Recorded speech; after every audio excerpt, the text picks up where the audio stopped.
Welcome here, everyone. My name's Catherine, and welcome to the Heartwood Healing Center webinar today about screen time and mental health. It was a couple different names in the works. So screen time, technology, social media, and mental health. And we'll go through that a little bit as to how we arrived at those terms throughout the meeting. Um, like I said, my name is Catherine. I use she, her pronouns. Um, and welcome to this webinar about screen time and mental health.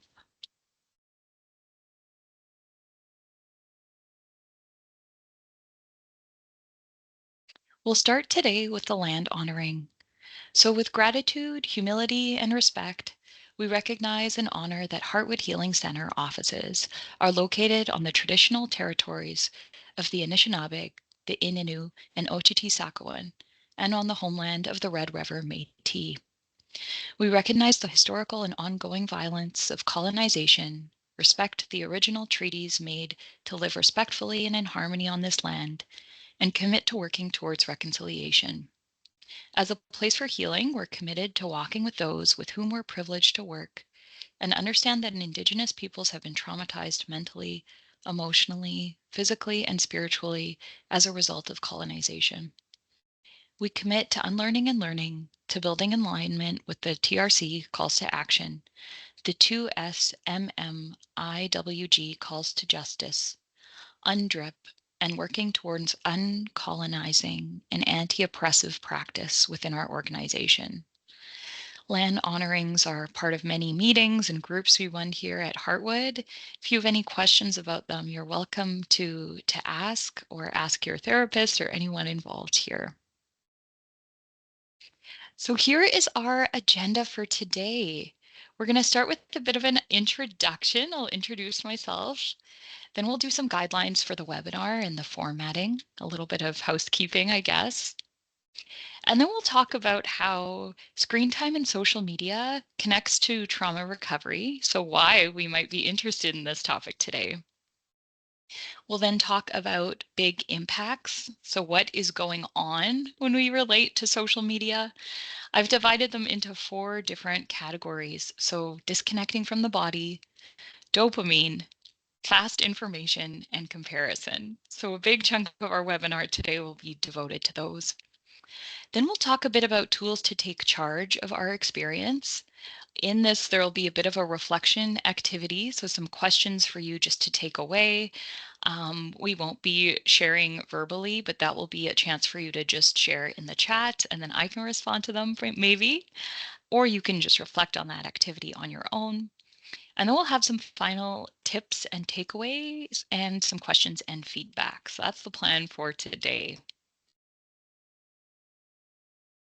So I'll introduce myself again. My name is Catherine. I use she, her pronouns, and I'm one of the therapists today at Heartwood Healing Center. I've been a long-term therapist here for about 5 years, which has been an amazing experience. And as well as getting to know so many amazing participants of our agency, I've also done other webinars that you can find on the Heartwood website. So in particular, I've done a couple on sleep, on anger, on, let's see here, winter mental health, different things like that. And there's a whole bunch of other staff who have contributed webinars as well. So if you have interest in any of those topics, please do check out our website. And I wanted to do this topic today because I love social media and also I really struggle with it. And when I talk to people about this idea of social media contributing to our mental health, lots of people said, oh, that's something I'm curious about too. So that's what brought me to the topic today. We'll start with some webinar guidelines. So everyone participating in this webinar is anonymous. You'll notice that you probably can't see other people in the webinar, not even just their faces. You can only see my face, but also any names. So your name remains anonymous as well. I ask you to respect the confidentiality of anything that's shared by participants in the chat. So if a story or example comes up, please do respect that confidentiality and their privacy. I'll invite you to do what you need to do to take care of yourself. So take breaks whenever you need, or by all means, feel free to go to the washroom, get water at any point. Also, these are just ideas and one way of looking at things. So please do take what you find helpful from this webinar and just leave the rest. You're welcome to share questions and comments throughout the webinar, or at the end, there will be an opportunity to do that more specifically. Please do let me know in the chat if you have any questions. I'm doing double duty today, so I am paying attention to the chat and presenting with the PowerPoint. So if I take a moment to respond, or if it takes some time, please do let me know. For example, I'll do that right now, and just let some people into that we're waiting in the lobby. Okay, there we go. All right, so those are some of the guidelines for today. And I guess I wanted to add that part just with the technology here today because I am paying attention to the chat, hopefully, and doing the presenting all at once. So please, I appreciate your patience.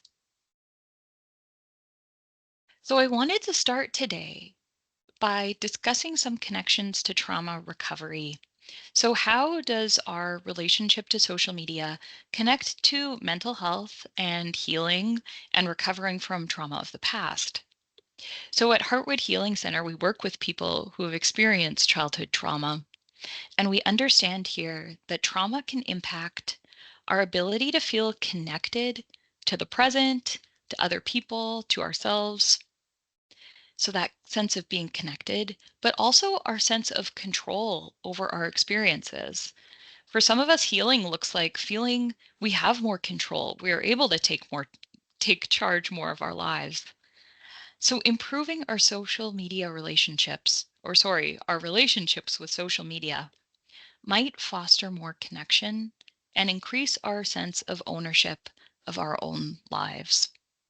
If social media increases experiences of depression or anxiety for you, you are not alone.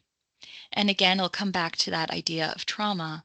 With trauma, we're not thinking, what's wrong with us? We're thinking, what's happened to us? And so, in struggling with social media, maybe, or feeling negatively impacted by social media, we can use this lens of what's happening rather than what's wrong with me. And just remembering that you're not alone. I can see that there's a lot of people in participating today, and maybe you can't see that, but just appreciating that other people are curious about this as well. So, in those ways, especially in terms of connection and control, changing our relationships to social media can improve our trauma recovery. That's the reason to connect that to our work here today. So, I'll be dividing this conversation into various big impacts of using social media. And I realized as I was making this presentation that oftentimes I'll be using social media rather than screen time, but we could be using all of that. So on the right-hand side here, I've divided social media to being certain apps or applications that we call social media. So depending on your age or who you are, you might feel impacted by Facebook or Instagram or TikTok. But then those things exist in a broader way to also include just screen time in general. So, not just the fact that so many of us have cell phones, but we might include things like YouTube, television, or TV streaming services like Netflix. We might also be including computer work. So, if any of us talk to others in our lives through computer screens or have jobs where we're on computer screens, that can impact things as well. So I say all that to just acknowledge that screen time and social media are, of course, a bit different. And we will be talking a bit more about social media and things that we experience on our phones today. So I hope that makes sense. Going back to these big impacts, I've divided them into four for today, and we'll go into each of them a little bit. So the first one is disconnection from the body. The second one is dopamine. So, dopamine being a chemical messenger in our bodies and brains. The third one is fast information. So, thinking about what that means with social media, what does that have to do with anything? And then finally, we'll be talking a bit about comparison. And I bring up these big impacts or this focus on what's going on to remind us that struggling to take charge of social media use and screen time is a normal response. We're not broken. These are normal things to struggle with. Um, if you think about the course of your life, social media has probably changed since you were a child or a teen or a young adult, however old you are. When I think across my life, social media has absolutely changed. And so when I think about people that existed decades ago or much further, they didn't have to struggle with this. This isn't something that their bodies and brains had to prepare for. So it makes complete sense to struggle with this. It's a normal response to struggle with these things. They have kind of started within my lifetime. Of course, my brain and body have trouble catching up.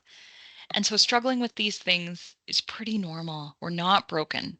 We're not broken for feeling quite out of control with them, for example. So over the next couple slides, we'll go into some of these big impacts, those four I have listed. The first one here is disconnection from the body.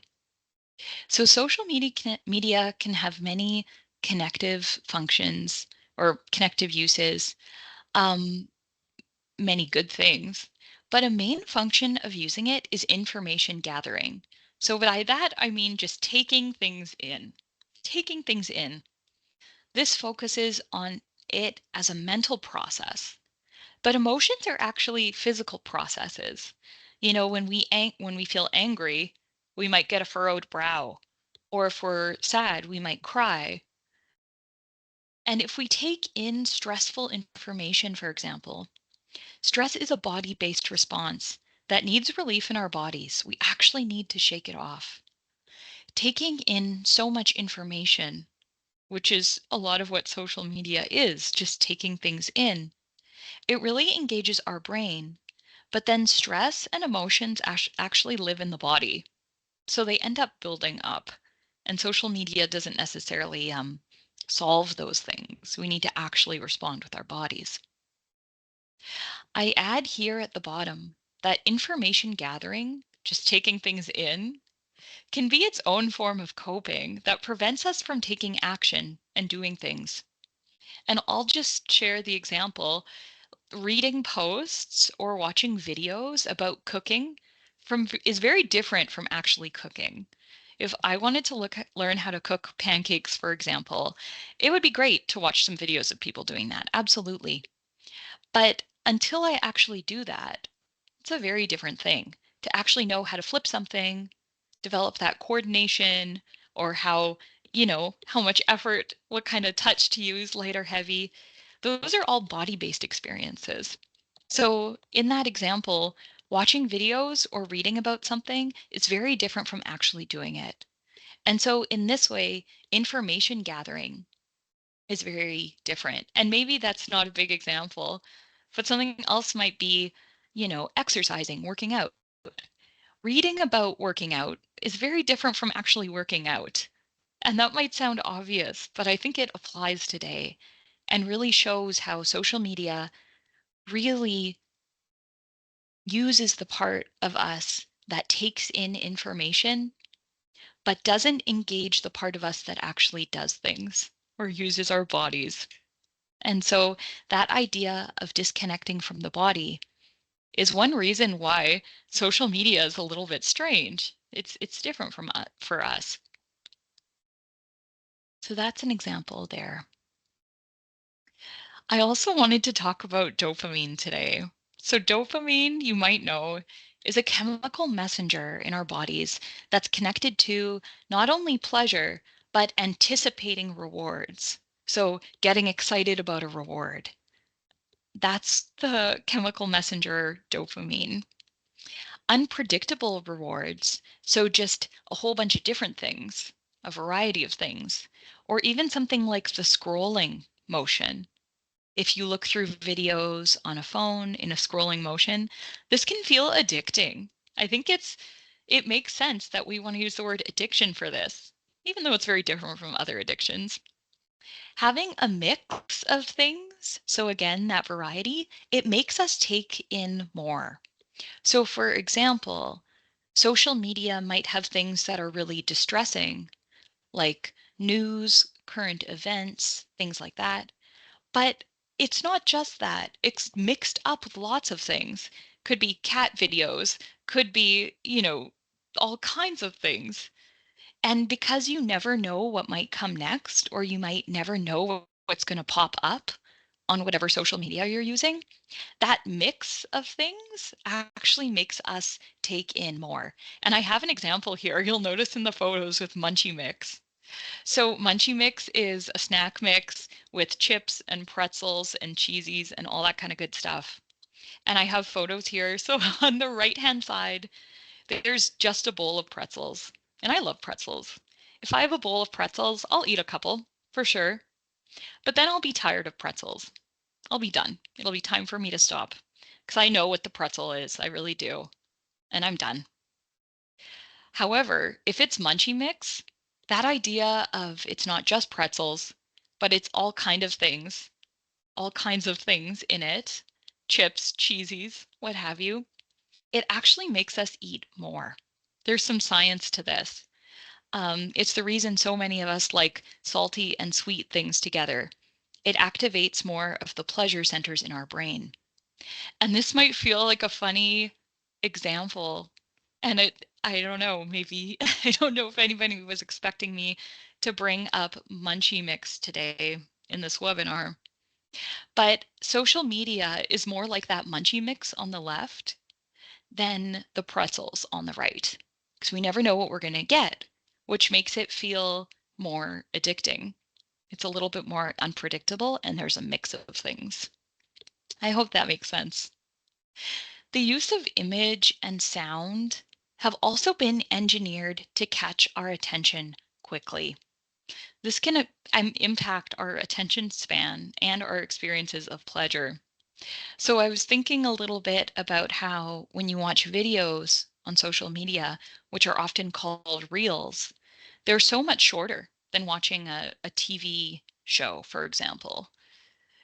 Our brain has really shortened or these things have shortened our attention span to want our attention to be grabbed within a matter of seconds rather than minutes or hours.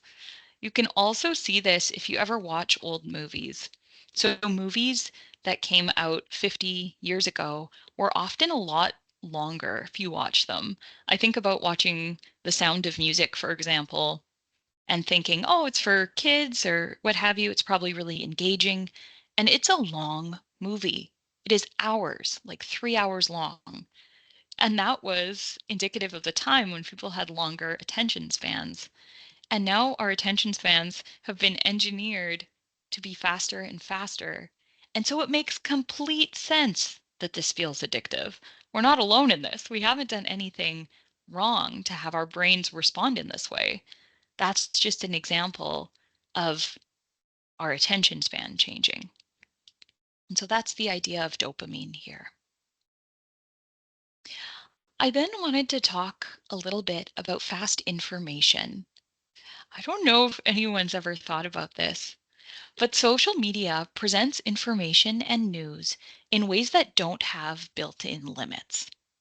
So unlike reading a newspaper or watching nightly news on television or even reading a book or an article, there is no set stop point. There is no beginning, middle, and end to taking in social media.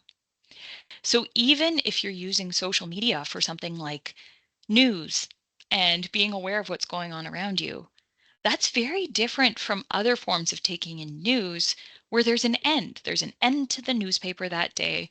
There's an end to the nightly news. You actually can't take in any more than what's being presented. But very differently, there is no set stop point. There will always be more content to take in. For us, then, that means it's really hard to feel intentional about it.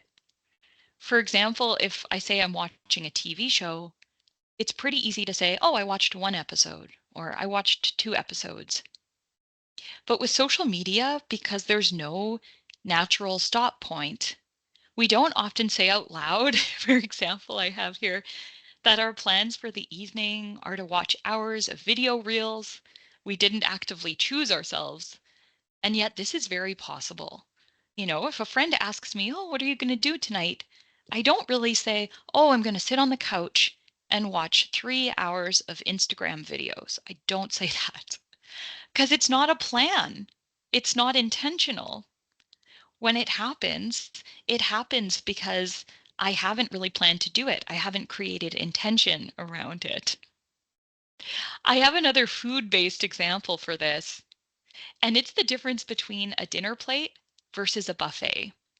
And maybe I mean like a restaurant here, where if you order something at a restaurant and it's just a single dinner, then you're choosing on purpose. You're saying, I'm choosing to do this. I'm choosing to do this. And you can see it, it's all there. You can see that food on your plate. But if you're at a buffet, the options never stop. And so there's no natural end point, which creates a very different awareness. It's really hard to have that awareness at a buffet. There's no built-in limits. And social media is like that buffet. So watching one episode of a TV show, that's like the dinner plate. And being on social media is like a buffet. No wonder it is so hard to stop because there's no built-in limits here. Another way that I thought about this was to think in terms of boundaries.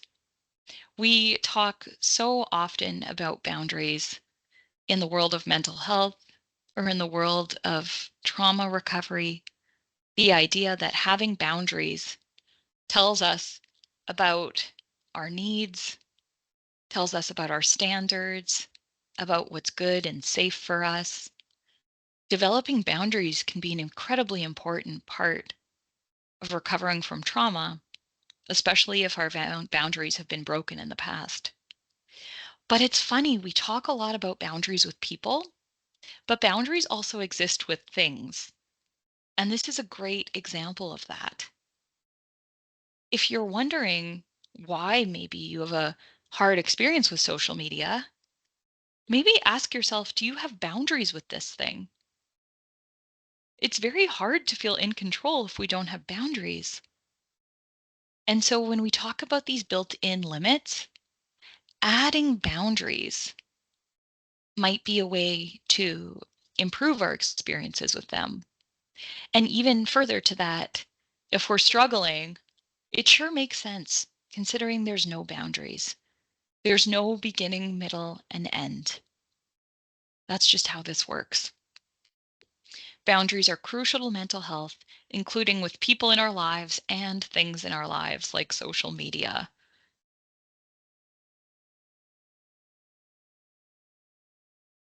Okay, comparison. When I was looking into some research about social media and its impacts on both adults and young people, so much of what people were reporting verbally about their own experiences, so much of what they reported was that it was the comparison that created negative feelings for themselves. And I thought that was really interesting because so far I've talked so much about kind of the mode or the structure of social media making it really hard, but also the things themselves, the videos themselves, the content itself. So in a range of studies, they show that while social media, of course, has both positive and negative impacts on mental health, comparison in particular connects to decreased self-esteem. And I think people have known this for a while, but it's worth saying. I love that picture there on the right because you see a person in the center, but all the images around her seem like life size. They seem huge and like she's surrounded. And you can almost see that overwhelm on her face, and yet she looks somewhat alone in the center. That's the reading I get from it. From the Psychology Today blog, I found this quote. We often use social media in an effort to feel connected while trusting at some basic level that what's posted online is actually an accurate representation of people's lives. Even if we're not conscious of it, we scroll through social media posts believing that people are naturally as good looking as their photos appear, that people's daily home life is as perfect as the pictures depict, that others have very few gut wrenching struggles. And clearly, this isn't true. I think we all know this, but I want to come back to the beginning of that quote because it really stood out to me. Because we're social beings. We're social beings. And when we feel lonely, of course we want to see other humans. Of course, then social media is really appealing. And because we're social beings, we operate so often with this inherent trust. We're trusting at some basic level that what we're seeing is real and accurate. If we didn't think that even a little bit, it wouldn't be as interesting. If we were just like, oh, all of this is lies, it wouldn't be as interesting. On some level, we believe it's true, but then just believing that full stop when you're only seeing very certain moments in people's lives really shapes then how comparison is built. And again, I just wanted to bring up that this is often where people feel the emotion comes in. So, in some of that research I was looking at, when people themselves talk about what's hard about social media, even though all those other things existed that I talk about, they talk about comparison as having such a negative impact on their mental health. So then we take something like comparison, and then we take all the mechanisms of social media, like it having no limits or boundaries, even though boundaries are so good in improving our mental health. And it makes complete sense why we would struggle with this.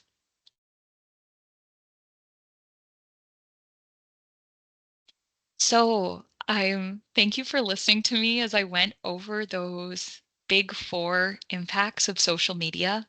So, disconnection from the body, dopamine, fast information, and comparison. So, now what we're going to do is I'll talk a little bit about ways we can take charge. And then from here, we'll have the reflection activity. So it'll be this slide and the reflection activity slide. And then I'll be trying to do double duty, seeing if anyone comments in the chat, and we can reflect a little bit on that together. So please bear with me. How do we take charge? There's two different ways we can take charge here, and this involves awareness and choice. So one of the first ones, you'll remember one of the big impacts was disconnect from the body. And so using body-based breaks from social media can be really helpful. This might involve standing up if you've been sitting, might involve stretching or looking out a window. And it's hard to predict how helpful this can be because so often we're not really able to predict how something will feel in our bodies until it's actually happening. So for example, if my body is cold, it's all well and good to think about, oh, I should do something to warm up. But actually doing that and taking care of my body is really important. I can't just think about it. I have to do it. I have to go get a blanket or turn up the heat or stand in the sunshine. Just thinking about warming up isn't enough. And so I share that to just emphasize how meaningful doing something with our bodies can be in changing our experience. So that's the first one, body-based breaks. The next one is experimenting in your use of social media with creating ends for yourself. Like a TV show, set a time limit after which you do something else and trying to apply the idea of boundaries. And so, for example, if I watch TV, even if I'm just at home sitting on the couch in the same way I could be on social media, but if I'm watching TV, a big difference is that TV has natural ends. This creates some automatic awareness. If I watch an episode of a TV show and it's 22 minutes long, when that episode ends, at least I know. And then if I start another episode, at least I'm choosing to do that. Versus with social media, if we don't have these ends, it kind of feels like we're not choosing the whole time. Um, so you could, if you wanted to try increasing your awareness, set a time limit after which you do something else. Or at least you choose. You say, okay, my time limit went off. That was 22 minutes. That was going to be an end. I guess I can do more. But then it's like choosing to do another episode in that way. If you want an idea of how to take this more seriously for yourself, again, I would say trying applying that idea of boundaries. Just in the same way we might take boundaries seriously with the people in our lives, using the word boundaries when you're working on your use of social media, it might help remind you why it's important. It might help remind you of that. The next one is to focus on other chemical messengers besides dopamine. So there's other hormones or chemical messengers. Those are usually the other feel good ones are considered serotonin, oxytocin, and endorphins. Other ones besides dopamine. And so these can be activated through different things like going outside, playing with a pet, listening to music, exercising, and laughing. And so even taking some time, if you want to protect yourself a little bit in your use of social media, to make a list of some of those things that you could enjoy, things that would work for you, or do a little bit of research to other things and give yourself some options. Another thing here when it comes to awareness and choice is to change your influences. So to unfollow or change your access to videos or content that doesn't help you, and take time to seek out on purpose content that improves your experience. So you might want to do this while you're not on social media. And all social media has some kind of search bar where you can search for things on purpose. You might want to take a moment while you're not on social media and think of 5 things, or one thing, of course, 5 things that you're genuinely interested in, and try looking them up on social media. Things that actually align with things that bring you joy, rather than just what it presents to you. And trying to do that away from social media, thinking of a couple things, could be interests, could be animals, could be all kinds of things, hobbies, and then look them up on purpose and just noticing what that's like. That might be a way to choose differently or again, introduce some more intentionality into your social media use. The last one here is to engage in things you care about beyond just the information gathering step. So you'll remember in that first big impact that I called disconnect from the body, I called it information gathering, that's one step in doing things. So again, my example was cooking. One step in learning how to cook is to information gathering, but then it involves doing something. You can't just learn how to cook by just watching videos or reading things. You also need to then have some action around it. And so engaging in things you care about beyond just that information gathering step might be really meaningful. It could be social causes that are important to you, like activism. It could be new skills that you're working to develop, or hobbies or interests, or it could be connecting with others. So, connecting with them away from social media, seeing what that's like. So, I wanted to offer these ways today: awareness and choice. And I broke them down into these five things.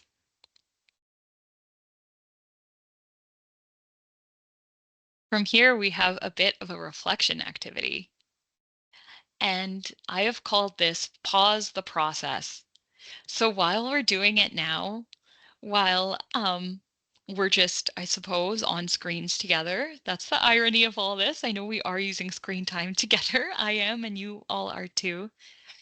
This is the kind of thing that could be helpful while you're in the midst of using social media in a way that isn't feeling good in that moment. And so I've called this pause the process.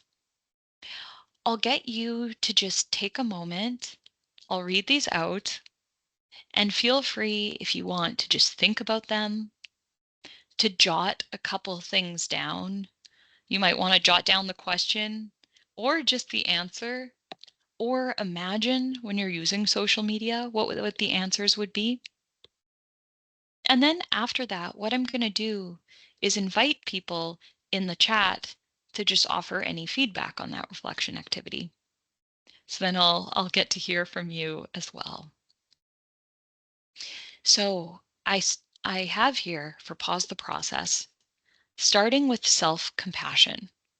So to me, this is critical. A lot of the therapists here at Heartwood Healing Center are really interested in how self-compassion can help us support ourselves through painful experiences. And so I came up with a bit of a statement that might feel good. And again, it's in first person. So saying here, there's a lot of good about social media. It makes sense. It appeals to me, or it appeals to me right now. It's okay to struggle with it. I'm trying my best. How human of me. I love this phrase, how human of me. When I use that, it often just adds a little bit of self compassion. It might work for you. You might want something else, might not work. But to just when I'm struggling say, how human of me.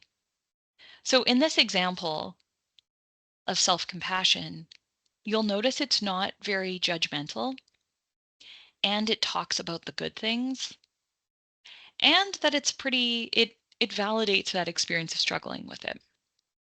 So here, there's a lot of good about social media. It makes sense. It appeals to me.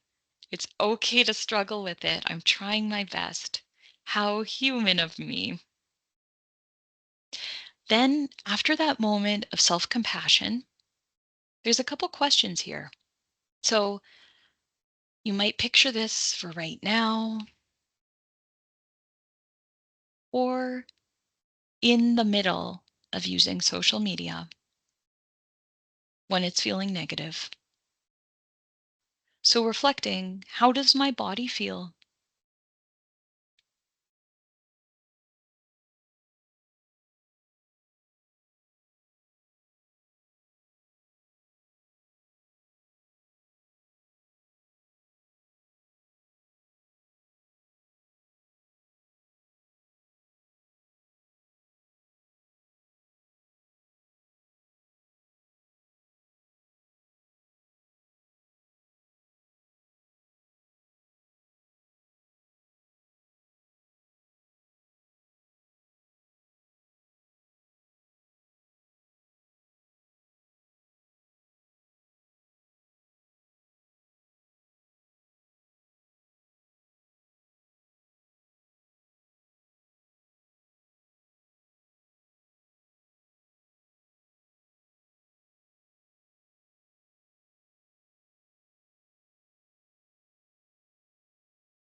Hi, everyone. I hope you can hear me.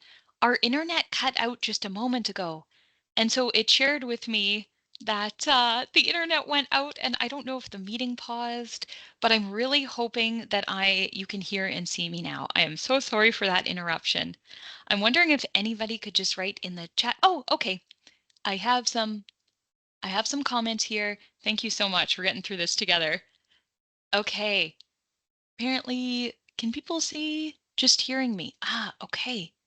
I can see and hear now. Okay. Thank you so much for helping me out, everybody. I was freaking out there for a second. Our internet stopped here at the building, and so I think that's what was happening. So thank you so much for commenting that, and we're going to get right back to it. So, um, let's see here. Somebody said still just audio. I hope people can see. Okay. I'm going to go back to our slides. Bit of a pause here. Okay.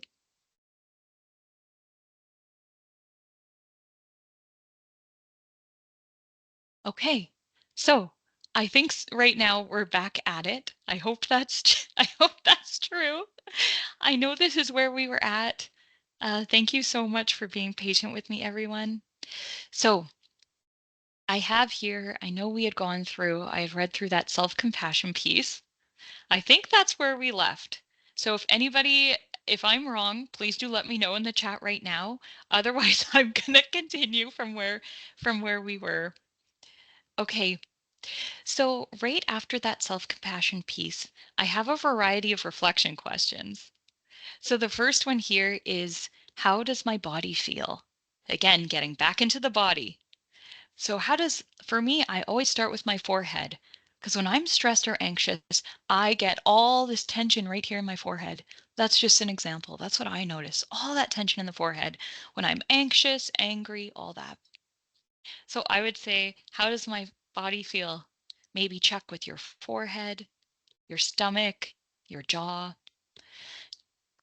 Do I notice any tension or pain in the body maybe? So that would just be an invitation to part of the pausing the process. Next, could I use a deeper breath, stretching, water, food, anything else?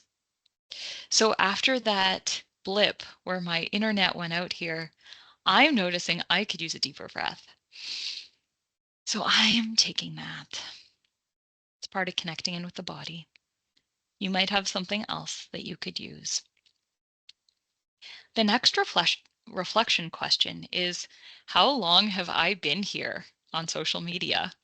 Did I plan on using my time this way? This one was so helpful for me when I was practicing all of this over the past week.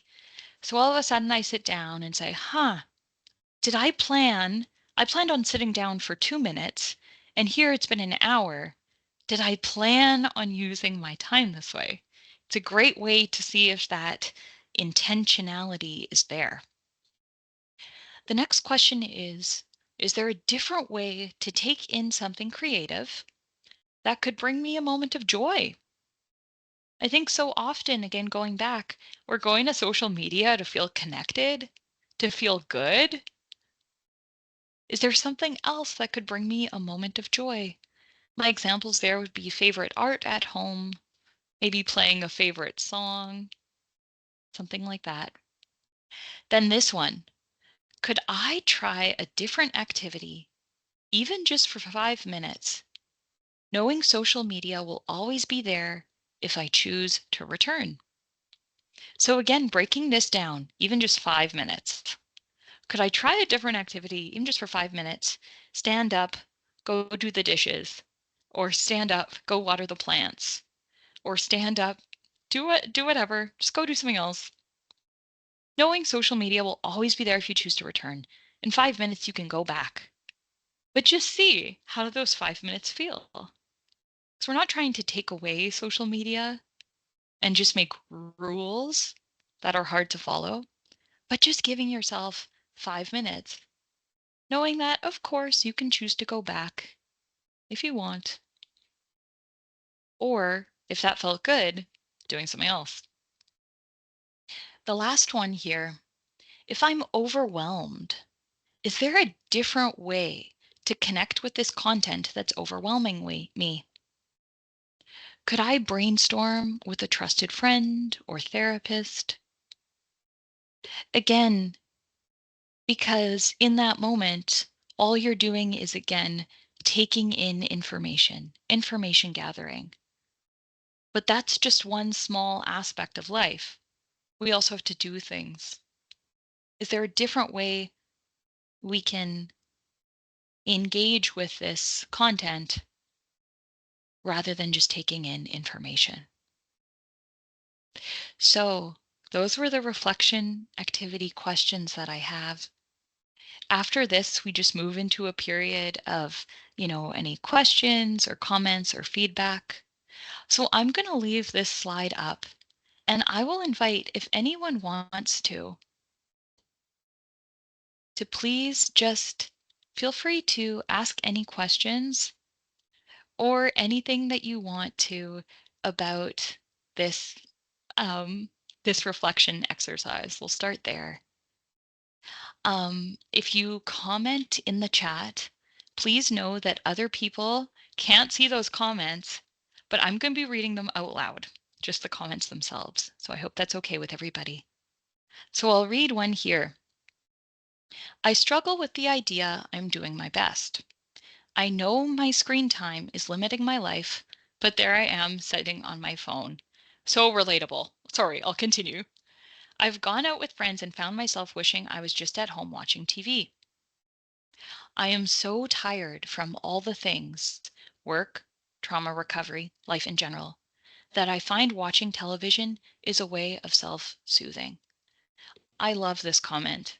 I'm coming back to that phrase, how human of me, and I offer it to you as well. How human of you.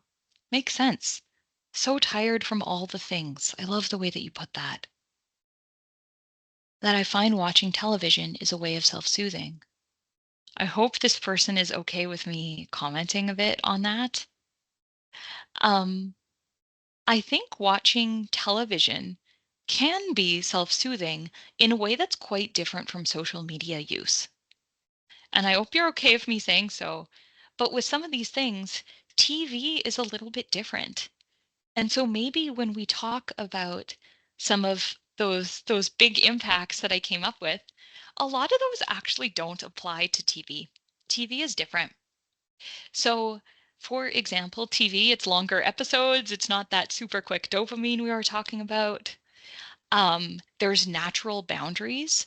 So every time an episode ends, there is actually an ending point. So you can decide if you want to watch another episode. And there isn't that comparison, especially if you're watching a TV show. It just exists as it is. It's not something to interact with. Um, so in that way, I really appreciate what this person is saying. Thank you so much for this comment. I think you're already offering yourself a bit of compassion because you're able to acknowledge watching television is self-soothing. There is a soothing component to this. Absolutely. I'm wondering, is that an okay response? Did you have any particular question? Feel free if you want to comment back.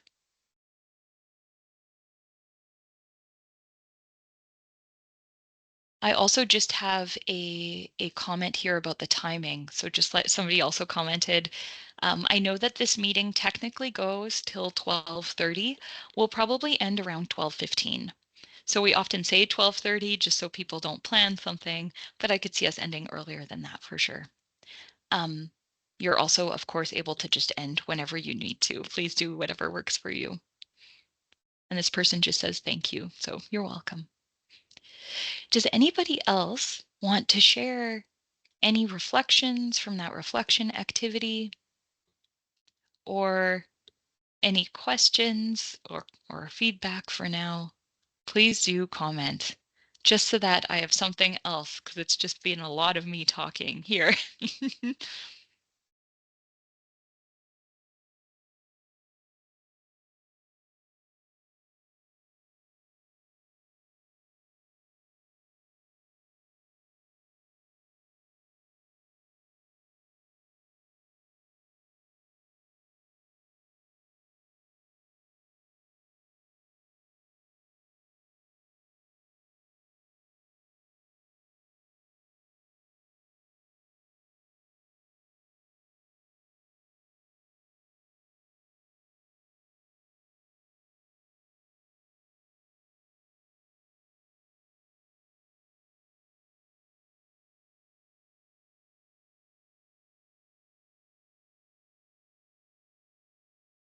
We've got lots of time.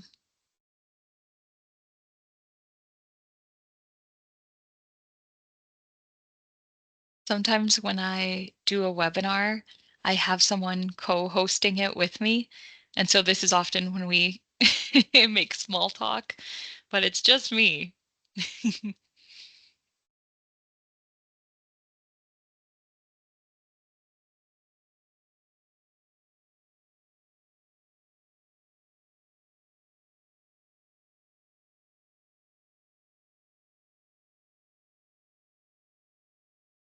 And I do see some little dot, dot, dot typing in the chat. So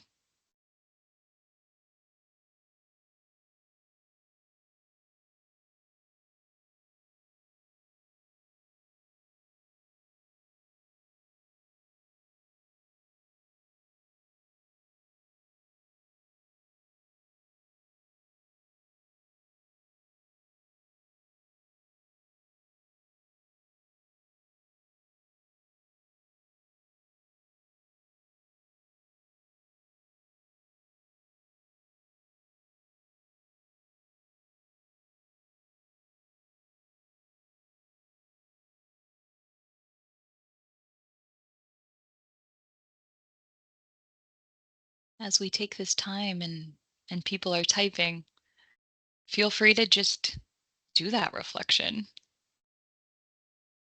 Keep working on it if you've been doing that.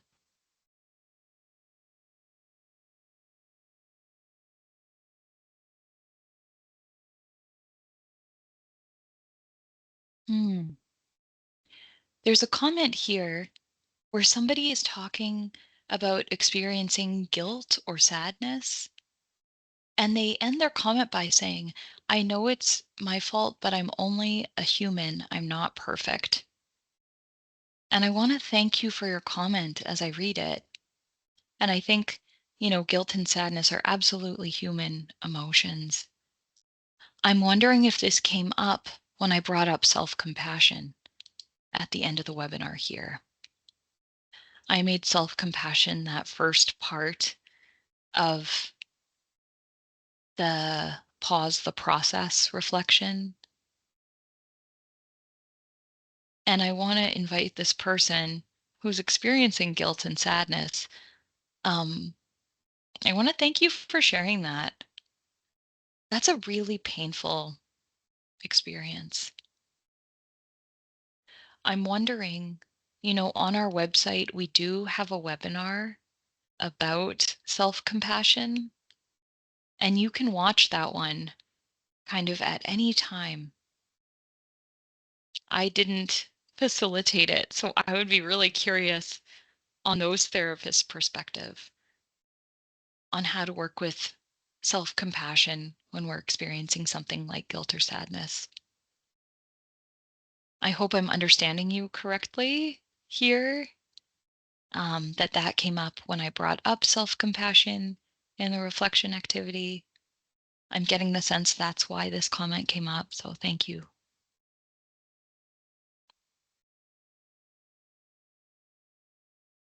I'll wait for a moment here. Does anybody have any questions about anything I've said today? You are welcome to add those as well.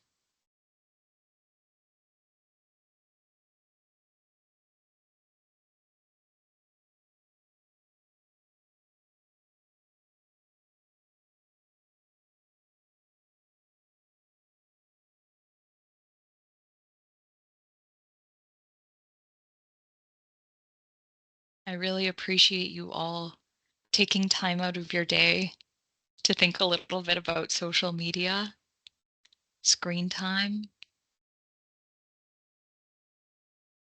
And I appreciate all of your patience when the internet here at Heartwood disconnected and cut out. I appreciate your patience. That's kind of a nightmare situation for someone facilitating one of these. So I'm happy we got through it.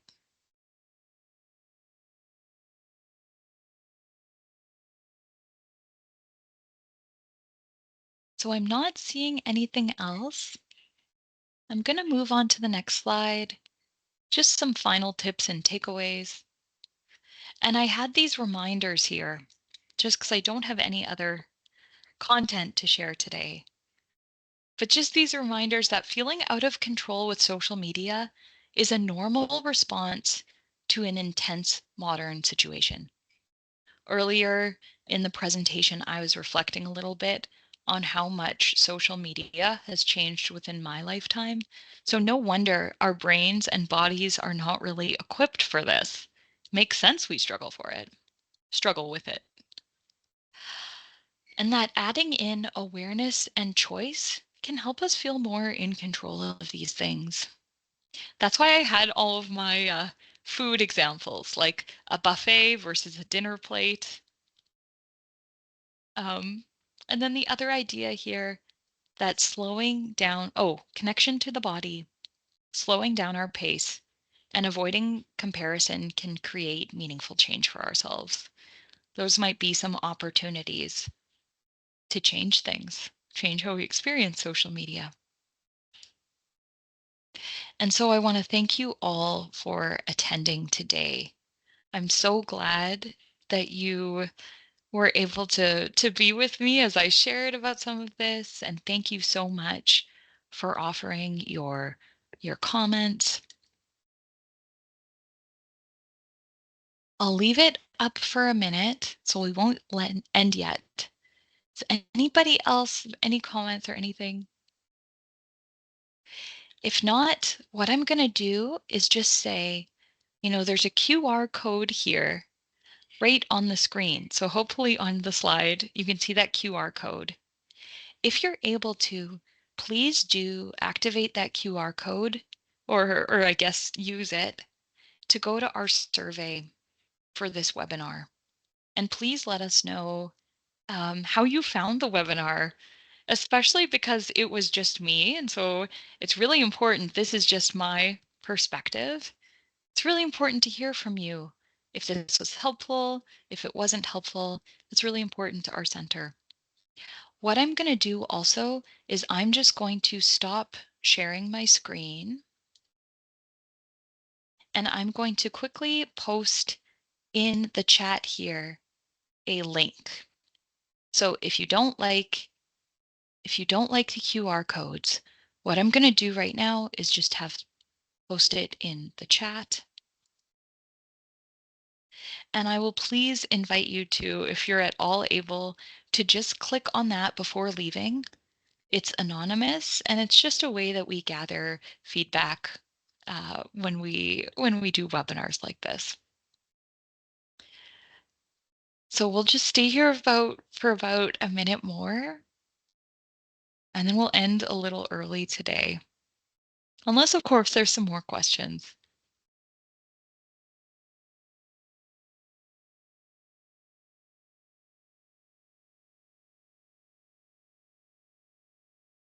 So again, please do click on that link. So one option was the QR code on the PowerPoint slide. And now in the chat, there's a link to SurveyMonkey. It'll just take a moment to complete that. And Heartwood Healing Center really appreciates you completing that survey. Just gathering some feedback on how you found the webinar.